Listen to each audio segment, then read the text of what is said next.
The theological brilliance of Give Me Jesus simply cannot be understated.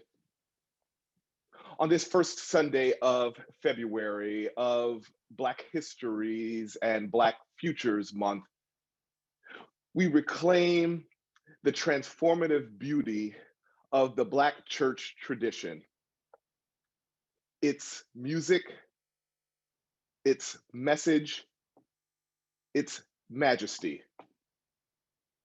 So today, I just want to spend a couple of moments in this preaching moment to reflect upon the significance of this spiritual and the spirituality it signifies.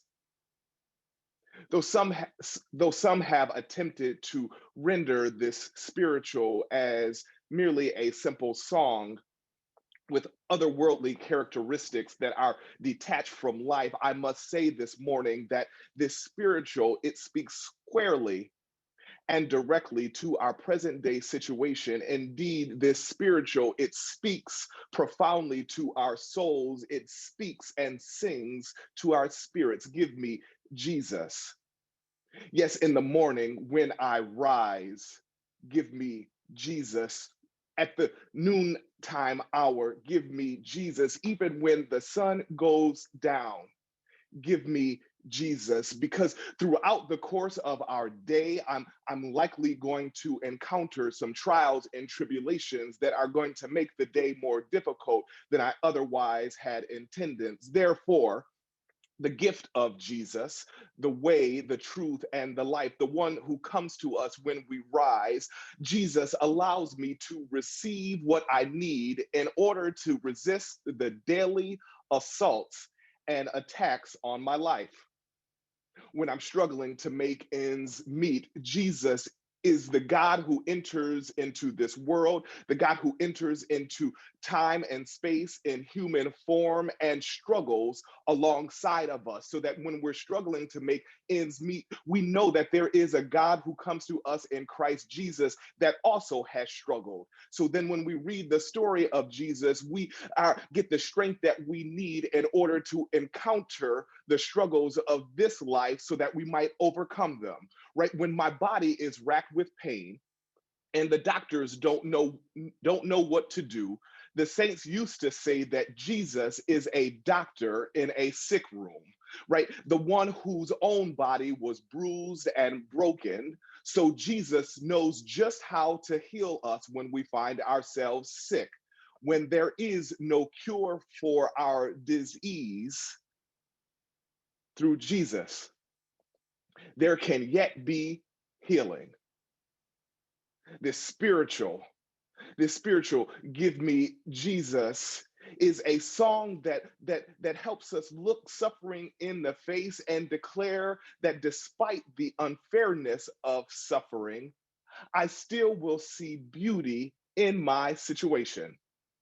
Right, as they sang the spirituals, those enslaved Africans, though the white folks rendered their bodies as property and chattel to be bound and enchained, these black folks claimed the beauty in their bodies, a sacredness that declared that my life is worth living no matter what. When there was little they could do about to stop immediately the scourge of slavery and the suffering it caused, those theologically brilliant, enslaved but still free folk, they sang a song that lifted their spirits as they fought the good fight against slavery. Give me Jesus. They declared healing in their bodies even when the cure was still so far away, and their resilience and strength to keep on living in a world that tried to kill them is a message of faith that we hear today in the refrain of this song. Give me Jesus. Yes, beloved, today we declare healing in our bodies, both personal and collective, because we believe that even as we live a life sometimes with chronic sickness for which there is no cure, we still believe that our lives are worth living. I don't know who needs to hear this today, but I need you to hear me today. Your life is worth living.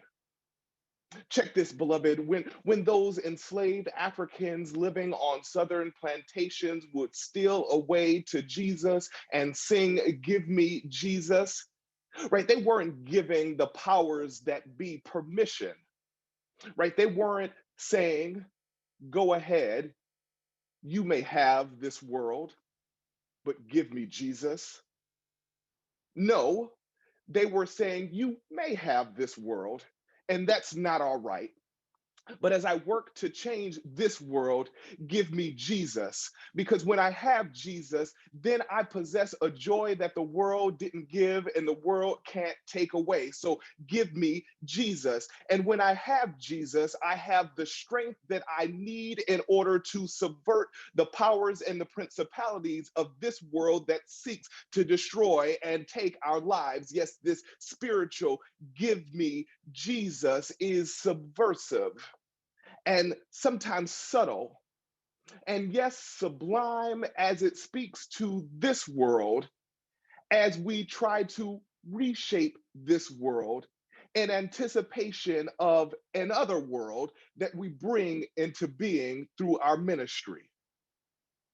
So, in the meantime, as I'm working to transform this world and bring into existence another world that is coming into being, when I claim "give me Jesus," it means that I'm going to alter my world, my reality, my sphere of influence in order to take possession of everything that I need in order to take care of myself and my spirit and my family and the ones that I love.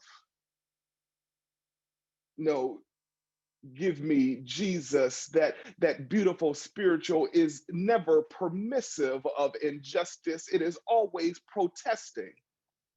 This spiritual "give me Jesus" is a proclamation of the word, a proclamation of the word that although the enslaved Africans, they may not have been able to read, they may not have been able to read the stories of Jesus directly from the Bible because they were prohibited from learning to read. Still, the story was written upon the tablets of their hearts. It was lodged deep down in their bones. And they knew something that even those who could read the text did not fully appreciate. They knew that following Jesus itself is a revolutionary act because Jesus was a revolutionary, right? When we say "give me Jesus," we are not talking about a simple reformer, but rather we are claiming the Jesus who was a radical, whose sole purpose was to turn this world upside down. And as followers of Jesus, we are called to turn this world upside down and right side up. Look, today I'm going to keep this message simple, saints, and I'm going to keep this sermon straightforward in the queerest of ways because I want to make room for our annual church conference. Now let me be clear. Let me be clear. I'm not shortening the sermon in order to make room for just some ordinary business meeting. More than a business meeting, church conference calls us to be about the business of being a church inspired by the power of the Holy Spirit, a church called to empower others for the work of transformation, for the work of turning the world upside down, for the work of following Jesus, not the reformer Jesus, the radical revolutionary.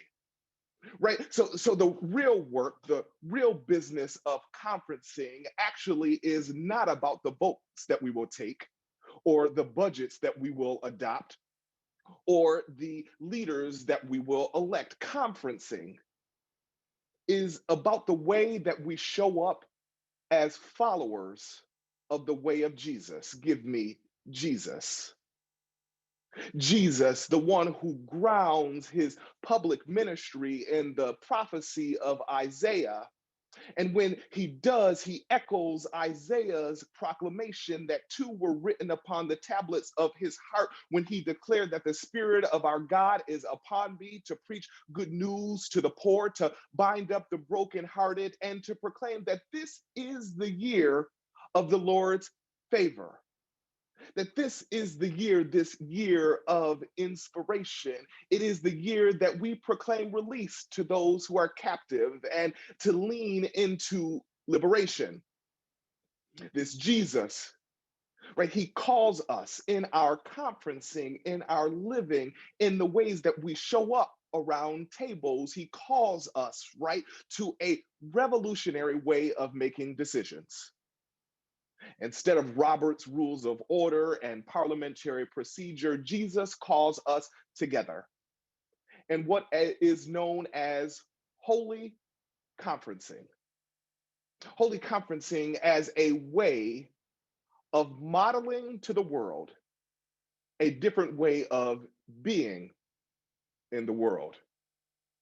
In the Methodist tradition, we call our conferencing holy because we believe that something holy happens when we gather, when we convene in order to discern God's will for us and to figure out where we are going and how we're going to get there. When we gather, we proclaim with Jesus the prophecies of Isaiah, not only the prophecy of Isaiah that Jesus proclaimed at the start of his public ministry, but we also invoke, as Jesus did often, invoking Isaiah, we invoke the prophecy as written in the 18th verse of the first chapter of Isaiah, which says, "Come now, let us reason together." Yes, the root word of conference is the word confer. The root word of conference is the word confer. Or as Isaiah says, "Come now, let us reason together. Let us confer with one another so that we might figure out the way to where we are going." Yes, beloved, we come together to conference, to confer with one another year after year because we believe that something happens. Something happens when we gather around the tables that Jesus had prepared for us. When we gather, when we confer, we discern the will of God's Spirit for us. Indeed, we test the Spirit so that we might know what God has for us. And we believe that when we come together and we reason together around table, we see more fully. We see more fully the expanse of God's vision for us. Right? We see more clearly with collective eyes. We see more clearly than any one pastor, one person, or one parishioner can see on their own. Indeed, we come together at virtual tables to conference as an act of worship, as a love feast that empowers us to do the work of Jesus. And let us be clear, the work of Jesus is always the work of confronting the powers and principalities that stand against human flourishing. Right? In following Jesus, we follow his sacred and holy work of exorcising that which stands against the belovedness of who we are. 2 weeks ago, Pastor Nikki preached from the story of Jesus casting out the unclean spirits from the Gerasene demoniac. And in so doing, reminds us that when we speak of unclean spirits and evil spirits, we're not talking, as sometimes the church has tried to teach us, we're not talking about people with mental illness, but rather we're talking about inequities and evils that live in our bodies. Inequities of injustice, of sexism, of racism, of homophobia and heterosexism, of class and economic privilege, that we are called to the work of casting out, of exorcising these inequities, so that we all might know ourselves as beloved of God, given the inheritance of flourishing. Last week, we continued this theme in our team sermon, and during my portion, I preached about inspiration as a mode of expiring, right? We inspire and inhale God's spirit. And in so doing, we intentionally and consciously expire and exhale that which stands against human flourishing. And because inspiration, to breathe in the breath of God, is to breathe in God's spirit. When we inhale and we breathe in, we claim God's spirit, a spirit that empowers us to exorcise those evil spirits that show up in our lives in everyday kind of ways. So we practice the work of exorcism every day because exorcism is an everyday practice. So here's the point for today. We keep coming together every year at table to conference, to confer in the Spirit, because Jesus warns us. He warns us, as he did in the gospel according to St. Matthew chapter 12, which we read today. And he says, when the unclean spirit has gone out of a person, it wanders through the waterless regions looking for a resting place, but it finds none. Then it says, I will return to my house from where I came. And when it goes, it finds the house empty and swept and put in order. Then it goes and brings along 7 other spirits more evil than itself. And they enter and they live there. And the state of that person is worse than the first. Right, so here's the point. Because evil spirits return, we, as those who inspire the Spirit of God, we must return time and again to the table of our conferencing when we confer with one another in order to remember our mission, remember our values, and remember our vision. Right? We put things in order so that we might do something with it. We keep conferencing, we keep conferring, we keep gathering in this year of inspiration so that we might do the work of inspiration as an act of worship in our conferencing, in our return.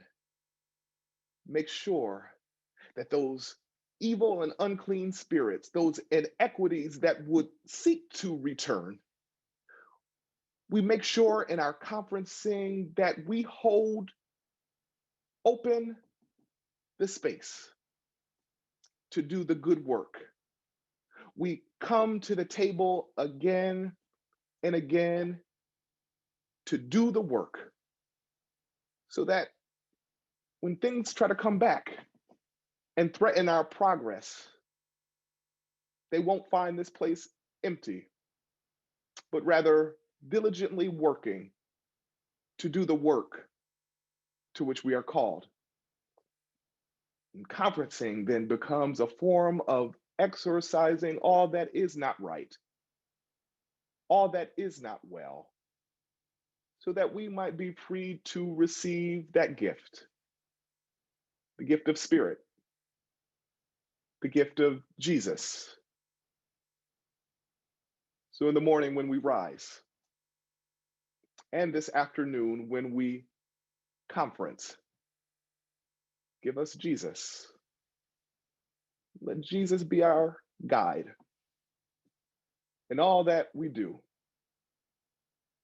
Because as Jesus said, the Spirit of the Lord is upon us to preach good news to the poor, to bind up the brokenhearted, to set at liberty those who are oppressed, to proclaim that this is the year of inspiration, that this is the year where we reason together.